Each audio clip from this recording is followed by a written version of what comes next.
com muita alegria que voltamos a essa oportunidade, sob as bênçãos de Deus, do nosso Mestre amado Jesus e de Maria de Nazaré, para refletirmos nessa oportunidade sobre o Livro dos Espíritos, a Lei de Adoração. No momento, nesse instante que nós atravessamos, de tantas dificuldades, mas também de muito aprendizado, nós vemos o quanto esse assunto é atual. E Kardec inicia o capítulo, né, esse assunto, falando do objetivo da adoração. Qual é o objetivo dessa adoração? Qual é o fim dessa adoração? É a proposta que ele nos faz. E na questão 649, ele pergunta: em que consiste a adoração? Na elevação do pensamento a Deus, dizem os espíritos iluminados. Deste, pela adoração, aproxima o homem sua alma. Então, através do pensamento, nós aproximamos-nos de Deus. Em realidade, nós interiorizamos. E nessa interiorização, nessa volta para nós mesmos, nós encontramos Deus. Aí o objetivo da oração é justamente isto, reencontrarmos, como nos diz o Divaldo numa palestra, voltarmos à casa, à nossa casa, porque nós perdemos o endereço de nós mesmos, no desvio à lei. Então nós ficamos perdidos. E através da oração, a oração é uma oportunidade que nos é oferecida para voltarmos para nós mesmos. Aí ele continua no esclarecimento a nós. Origina-se de um sentimento inato à adoração ou é fruto de ensino? A propósito, Kardec nos faz. Ela é algo natural, ou ela é algo, vem de dentro, né, de nós, ou é algo que vem de fora para nós, nos é ensinado. E os Espíritos vão nos responder de uma forma magnífica. Sentimento inato. Então, todos nós, em humanidade, temos isso. Como o da existência de Deus. A consciência da sua fraqueza leva o homem a curvar-se diante daquele que o pode proteger. E nós observamos, perguntamos, o que é o momento atual que nós estamos atravessando? Que sentimento ele nos dá? Que nós ouvimos a todo momento, dos nossos irmãos e em humanidade, e nós mesmos. É de fragilidade, de fraqueza. O momento que nós estamos atravessando. Demonstra para nós a pequenez, o quanto nós somos enfraquecidos. E esse sentimento vai nos dar a ideia de que precisamos de algo maior a nos proteger. Então, a oração é essa ligação nossa, é essa fortaleza nossa. É esse descobrimento de nós mesmos, da nossa potencialidade. Esse é o objetivo da oração. E que nós vamos, à medida que vamos, vamos dizer assim, treinando, né, orando, nós vamos cada vez mais nos fortalecendo e cada vez mais nos descobrindo. Não sei vocês, mas eu já ouvi de pessoas, até com crença religiosa, dizendo: não gosto de orar, não gosto de orar. Eu não consigo, eu não sei, eu não gosto. Então, nós ficamos assim observando a pessoa, mas é uma pessoa angustiada, aflita, não é uma pessoa tranquilizada. Porque dos objetivos da oração é justamente essa tranquilidade que ela nos dá. Esse momento de interiorização nos leva a uma pacificação interna. E o objetivo é esse. Depois Kardec vai perguntar: terá havido povo destituído de todo o sentimento de adoração? Resposta: não, não há. Porque justamente por isso. Hoje nós estamos avançados tecnicamente, tecnologicamente, de forma intelectual. Mas lá nos nossos princípios, nós não tínhamos o conhecimento. Então, era através dessa busca interior, que era exteriorizada nos elementos da natureza, mas era uma busca já nossa interna, nós tínhamos, podemos dizer assim, entre aspas, mais fé. Porque a nossa fragilidade era muito mais aparente, dado todos os desafios, todas as intempéries externas que nós enfrentávamos. Hoje, com a tecnologia, com o conhecimento, o homem já dominou muitos aspectos de dificuldade. Então, dá aquele sentimento de poder, né? Ele se sente empoderado, mas momentos como esse que nós estamos vivendo é que nós percebemos quanto ainda somos fracos, quanto somos fragilizados, apesar de todo o nosso avanço, de todo o avanço intelectual, técnico e tecnológico. Aí Kardec vai encerrar o objetivo da adoração perguntando assim: poder-se-á considerar a lei natural como fonte originária da adoração?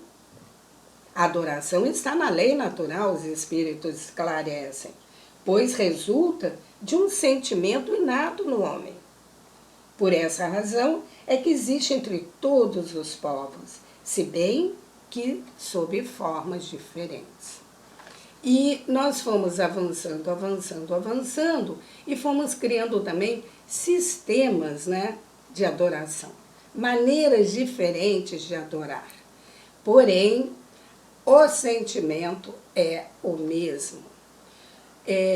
Emmanuel nos fala, né, em algumas lições, nós aqui destacamos algumas referências que ele faz.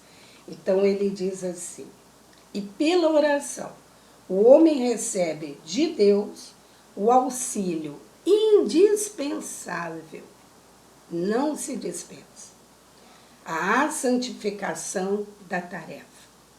Então é pela oração que nós recebemos aquele auxílio, aquela ajuda indispensável a santificar a nossa tarefa. Seja ela em que campo for, seja ela em que oportunidade for e de maneiras mais variadas. Porém, é a oração que nos dá essa condição. E ele diz no Caminho, Verdade e Vida, lá no capítulo 6, essa expressão dele, o homem recebe de Deus, está no Fonte Viva. Então, lá no Caminho, Verdade e Vida, o capítulo 6, ele vai dizer assim: a oração ilumina o trabalho. E nós ouvimos um estudo, uma live, né, participamos de uma live ontem, em que a pessoa, a responsável pela live, destacava um companheiro nosso de doutrina, que nós convivemos, né, com esse companheiro, como era o escritório dele de contabilidade. Então, nesse escritório, ele tinha a oportunidade de receber as pessoas com carinho, orava com as pessoas quando precisava e formou ali um culto ecumênico, porque ele tinha funcionários evangélicos, umbandistas e ele espírita. Então ele formou um culto ecumênico. E eu ouvi de outras pessoas, né, do nosso relacionamento, a estar lá, determinado lá no escritório dele, é uma bênção, é uma paz. Porque havia ali o sentido da oração santificando o trabalho, iluminando as tarefas. E hoje nós vemos algumas empresas já fazendo isso. Nós tivemos a grata satisfação de saber, né, de uma empresa nascente, com um grupo jovem, mas eles não deixam de, ao iniciar a tarefa, elevar o pensamento a Deus com toda a equipe, todos fazem o Pai Nosso, porque a equipe também é composta de evangélicos, de espíritas e não católicos. Então, eles fazem a oração para iluminar a tarefa do dia. E aí nós sabemos desenvolver com mais facilidade, tudo vai fluir melhor no sentido da oração. E ele diz assim, a oração refrigera. Olha só, a oração refrigera. Nós já percebemos em muitas oportunidades isso. Às vezes estamos angustiados, aflitos, ou temos um companheiro ao nosso lado necessitando de muita tranquilidade, chega tão aflito pelos problemas, dores que passa. Quando nós oramos, termina a oração, parece que o ambiente foi refrigerado. Há um apaziguamento interior, tanto nós quanto do companheiro aflito, e tudo, né, tranquiliza. Então a oração refrigera, nos lembra Emmanuel. A oração alivia, ele diz. Ela exalta, ela nos traz aquele sentimento de nós mesmos, né? Nos toca fundo e nos traz de volta a nós mesmos. Ela esclarece. Quantas dúvidas, quantas dificuldades que nós já passamos e que não sabíamos que caminho tomar, o que fazer. Oramos. E depois da oração, não às vezes prontamente, mas daí a pouco vem a ideia, por que não fazer assim? Às vezes nós tínhamos uma outra composição, né, de atitudes. Então a oração modifica essa nossa ideia e nos direciona ao caminho que vai cumprir, né, que nós devemos caminhar e que vai cumprir realmente a função da lei divina. E a oração eleva, ela realmente nos eleva. E essas observações nós vamos encontrar numa lição magnífica de Emmanuel no Vinha de Luz, o capítulo 21. Então, o objetivo da adoração é justamente o encontro, o conhecimento de nós mesmos. É o autoconhecimento. É aquilo, o que eu sou, de onde vim e o que eu estou fazendo. Qual o objetivo meu aqui nesse momento? A oração vai nos dar essa resposta. Quando nós voltamos para nós mesmos, através dessa dinâmica, né, tão preciosa que é a oração, nós vamos encontrar isso.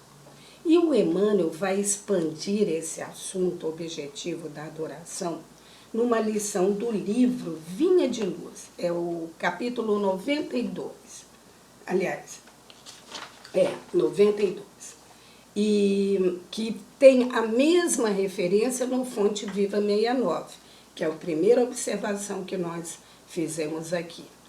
E Emmanuel diz assim, ele começa com uma questão: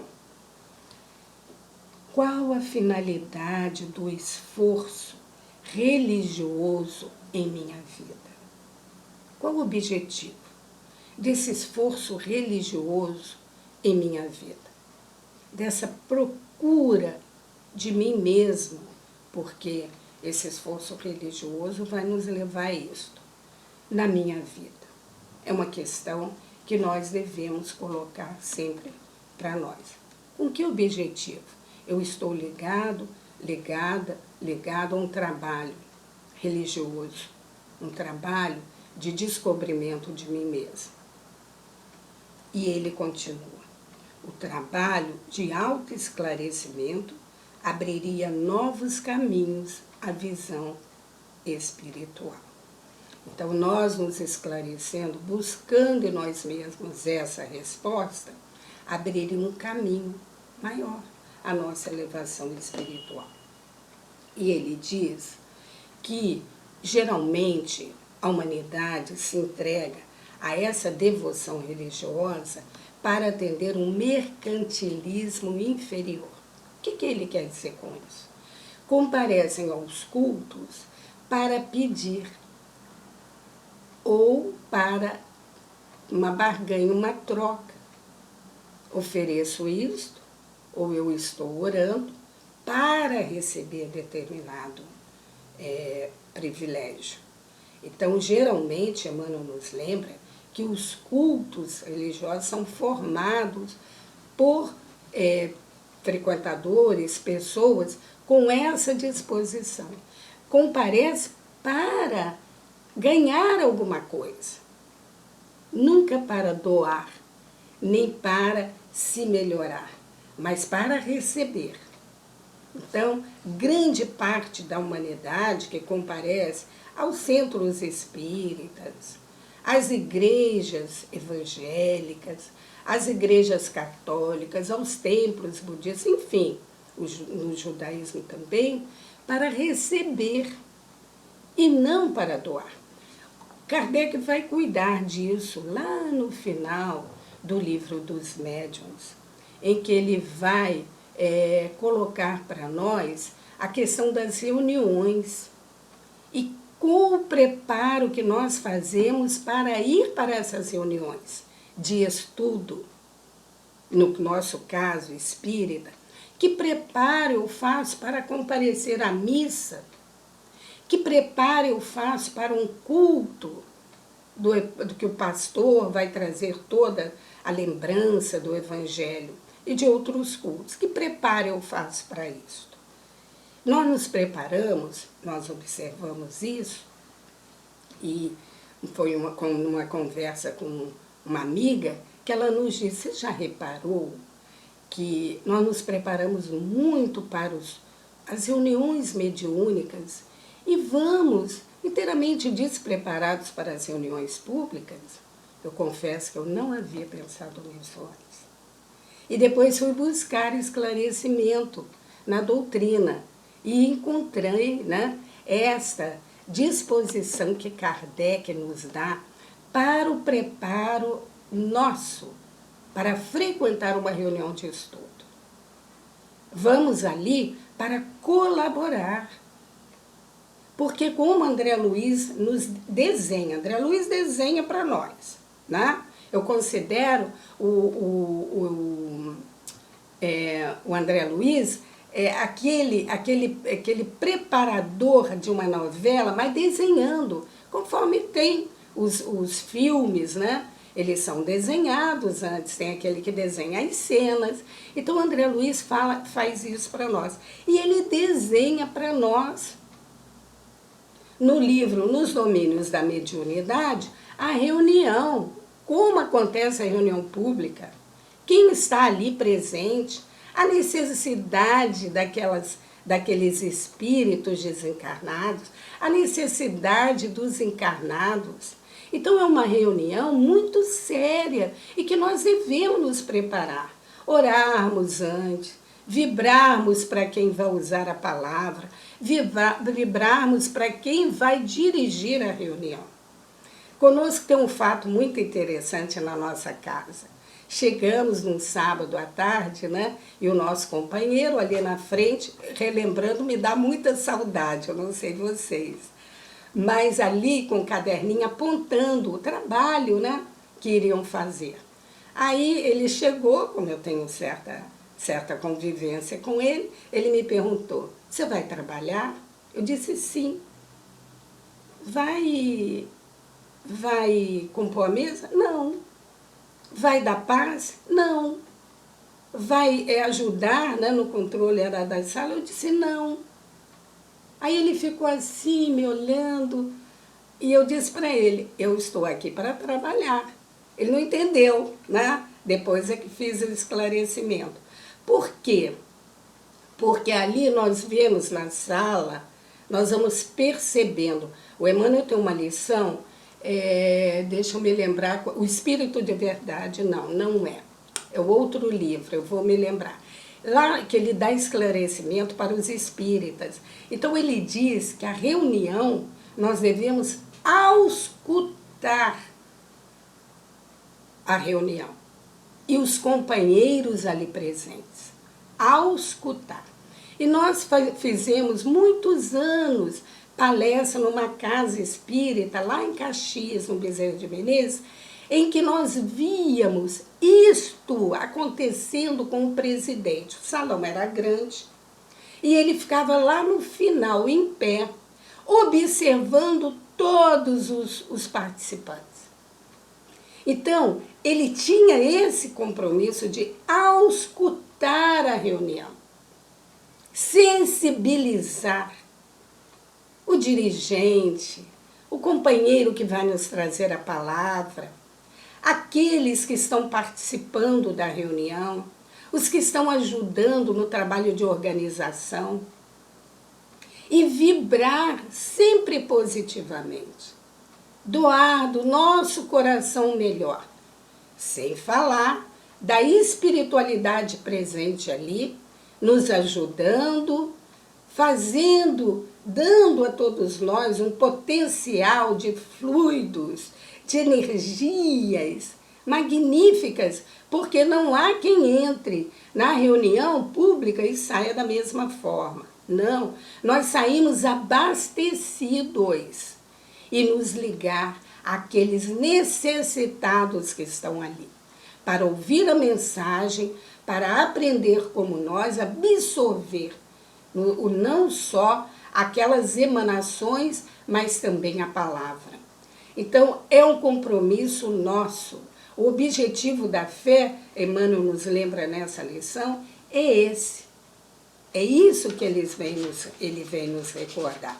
E mais adiante ele vai dizer o seguinte: o objetivo da fé constitui realização mais profunda. É a salvação. Nós estudamos, eu estudei em Colégio Batista, né? E nós tínhamos o compromisso de, antes de entrar para a aula, participar do que ele chamava de assembleia, que era o estudo bíblico. E o que eu mais ouvia era a salvação, né?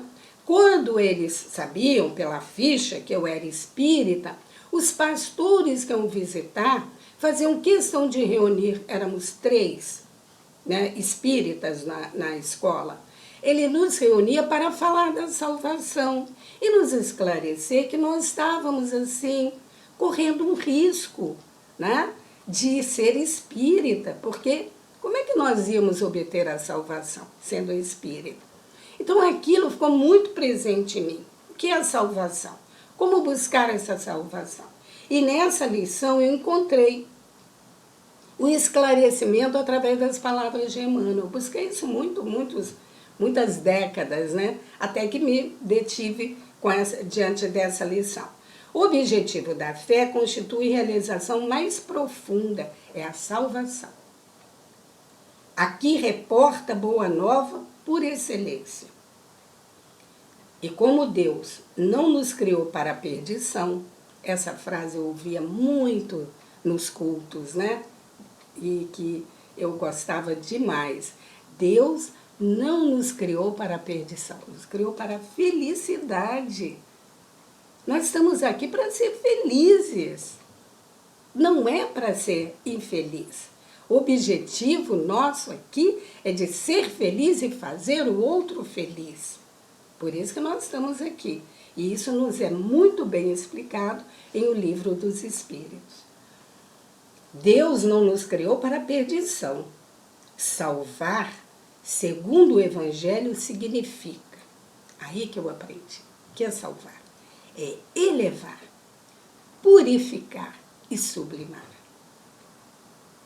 intensificando-se a iluminação do Espírito para a vida eterna. E ele continua: não há vitória da claridade sem a expulsão das sombras, nem elevação sem suor na subida. Então, A nossa melhoria realmente tem a ver com esforço, com suor. Trabalhar, buscar nos conhecer, ver a dor do nosso semelhante. O momento, então, agora, quantas famílias sofrendo, enlutadas, vendo seus entes queridos, né, se despedir sem despedida. Porque em casos normais, nós acompanhamos nossos doentes nos CTIs. Nós tivemos, ano passado, 3 familiares nossos se despedindo nessa condição. Mas nós estávamos lá em prece junto a ele. Hoje, nós temos que viver mais a espiritualidade. Compreender que nós vamos estar junto a eles, mas não fisicamente. E como ainda somos muito materializados, nós sofremos com isso. Esquecemos os ensinos que os Espíritos nos dão da nossa liberdade diária. Todos os dias nós morremos. Todos os dias nós nos libertamos do corpo. Como? Como? De que jeito? Através do recurso do sono. Então, durante a noite, podemos estar com eles. E de forma assim mais livre. É só pedirmos ao nosso anjo guardião, aos espíritos protetores, amigos, aqueles que estão ali no hospital, porque são tantos trabalhadores. Hoje, então, com a pandemia, os hospitais se repletaram de espíritos iluminados, benévolos, que estão ali do lado da equipe médica, dos enfermeiros, daquele que faz a limpeza, a faxina, dos que administram. Esses hospitais estão cheios, repletados dessa equipe espiritual, comandada por Jesus para nos socorrer. Quem viu o nosso lar, e ali, quem viu o filme, ali eles representam a cena do socorro durante a Segunda Guerra Mundial, a quantidade de espíritos trabalhando. Não há ninguém desamparado. Nenhum dos que partiram e dos que vão partir, né, nessa pandemia está desamparado, nenhum deles. Todos estão ajustados na lei de amor, acolhidos por esses corações, que são trazidos de outras galáxias. Jesus traz de outras galáxias, de outros planetas, para vir nos ajudar. Quem já leu o livro Novas Mensagens, se não, é um excelente livro, e a livraria da casa está aberta, disponibilizada em alguns horários. Então, procurem esse livro lá, tem, ou na biblioteca ou na livraria, Novas Mensagens. E a lição em que Humberto de Campos conta o seu passeio, né, a sua excursão a Marte. O que fazem os marcianos? Eles se reúnem num grande templo, avançados, como eles são mais do que nós, eles se reúnem num grande templo, vibrando pela Terra, para que seja extinto o egoísmo do nosso planeta, do nosso coração. Porque extinguindo o nosso coração, vamos livrando o planeta. Não é assim? Conforme os Espíritos nos esclarecem. Melhorando-nos, nós estamos aperfeiçoando o nosso planeta, o nosso entorno. Então, os marcianos se reúnem nesse templo. E lá, Humberto de Campos descreve a vegetação, as ruas, a organização, a arquitetura do planeta, a aparência dos seres que vivem lá. Eles não têm essa aparência de cansaço, de aflição que nós apresentamos. Eles são tranquilizados, eles são harmonizados. Onde eles estão num patamar onde nós chegaremos. Quanto mais esforço, conforme nos lembra Emmanuel, nós dedicarmos a isso, mais apressaremos esse estado de tranquilidade. Porque o mundo regenerativo é um mundo de organização, é o estado deles, né? Eles já estão no estágio regenerativo. Porém, as lutas continuam. As lutas continuam.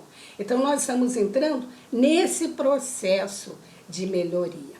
E a oração, aquela intervenção interior que fazemos nós mesmos, vai nos ajudar muito.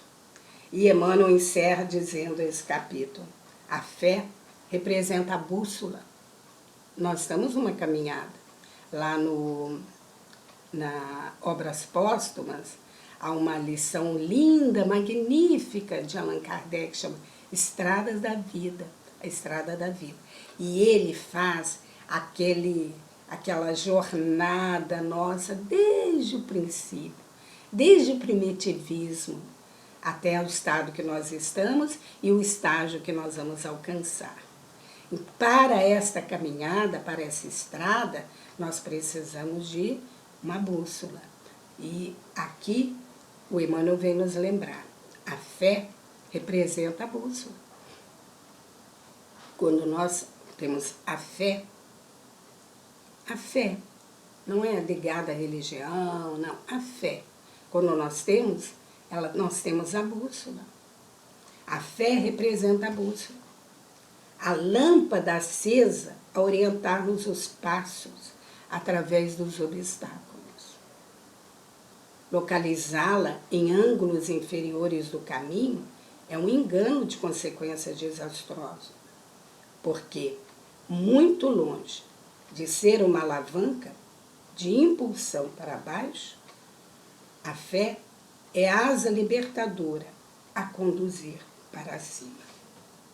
E ele vai nos dizer assim, em outra lição: fé representa visão. Visão é conhecimento e capacidade de auxiliar. Fé representa visão. E visão é conhecimento e capacidade de auxiliar.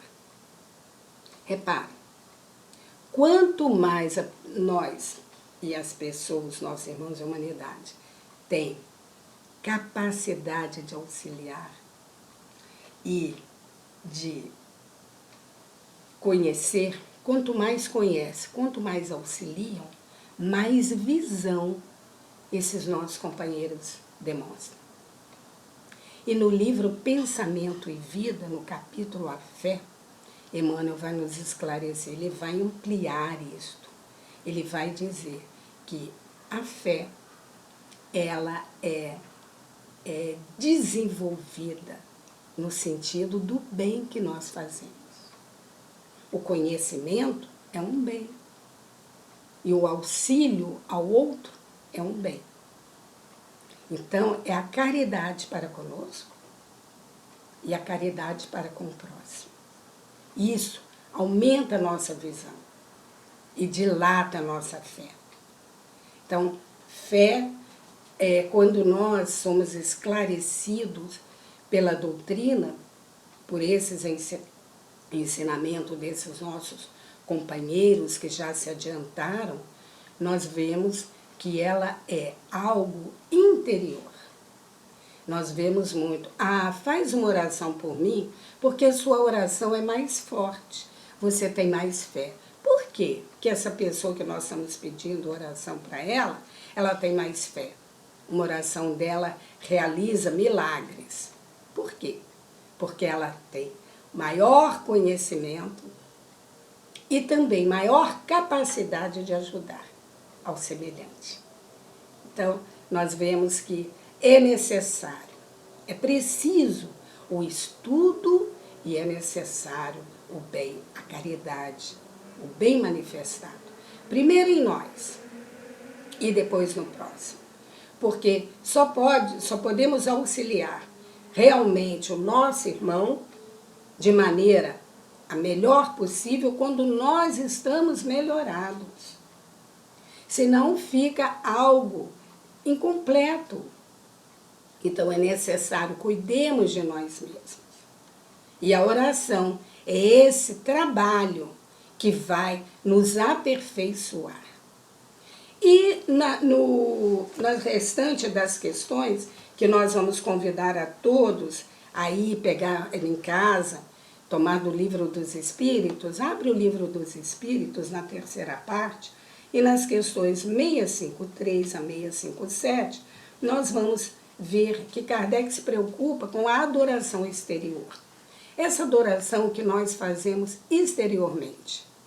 Então ele vai avaliar o que é essa adoração, se ela é válida ou não, quando ela é válida e quando ela não é, tudo isso Kardec avalia. E do compromisso daqueles que usam disso de forma externa, falsa. E nós nos lembramos daquela parábola do publicano e do publicano orando, né? E o fariseu. O fariseu se achando superior, porque era um fariseu, ele tinha muito conhecimento.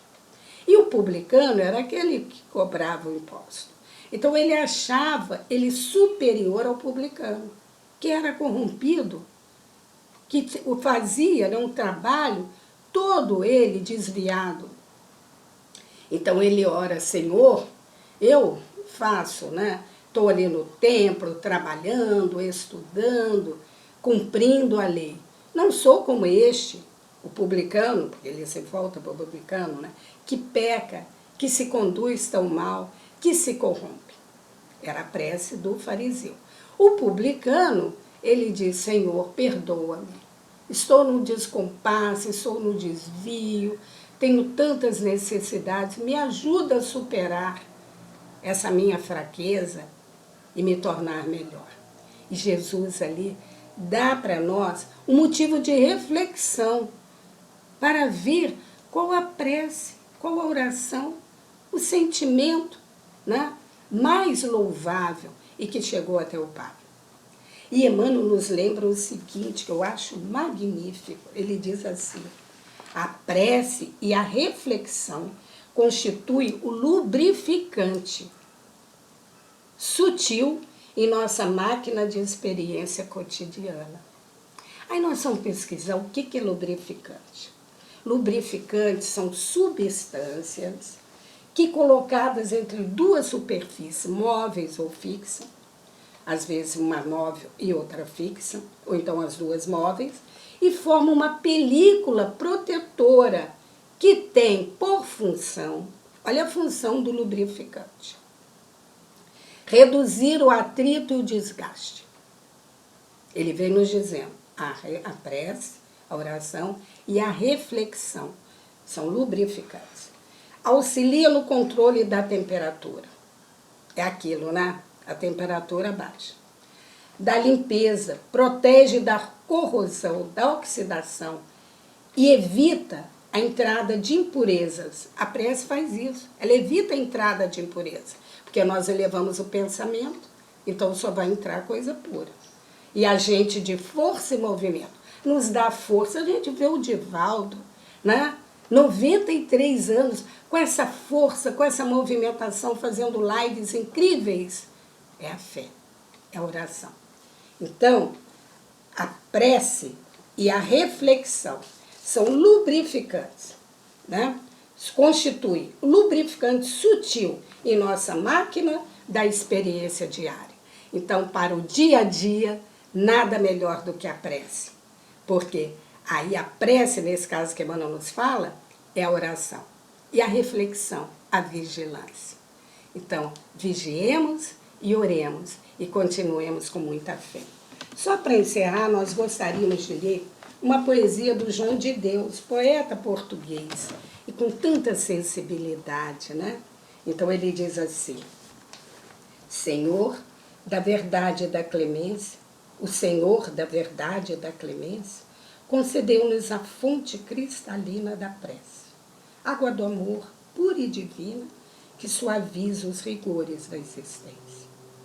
Toda oração é a doce quinta essência da esperança ditosa e peregrina. Filha da crença que nos ilumina os mais tristes refolhos da consciência. Feliz o coração que espera e ora, sabendo contemplar a eterna aurora do além, pois, pela oração profunda e imensa, enquanto o mundo anseia, estranho e aflito, a prece alcança as bênçãos do infinito nos caminhos translúcidos da crença. Que Jesus nos ampare e abençoe e que continuemos com muita fé, na certeza de que através dessa dinâmica nós vamos nos ligando e absorvendo todas as emanações superiores que estão nos circundando em muito mais quantidade no momento agora. Quanto maior o sofrimento, maior é o auxílio. Guardemos esta fé e sigamos orando, refletindo e servindo. Que Deus nos abençoe, Jesus nos ilumine. Maria, nossa mãe, nos envolva com seu manto luminoso.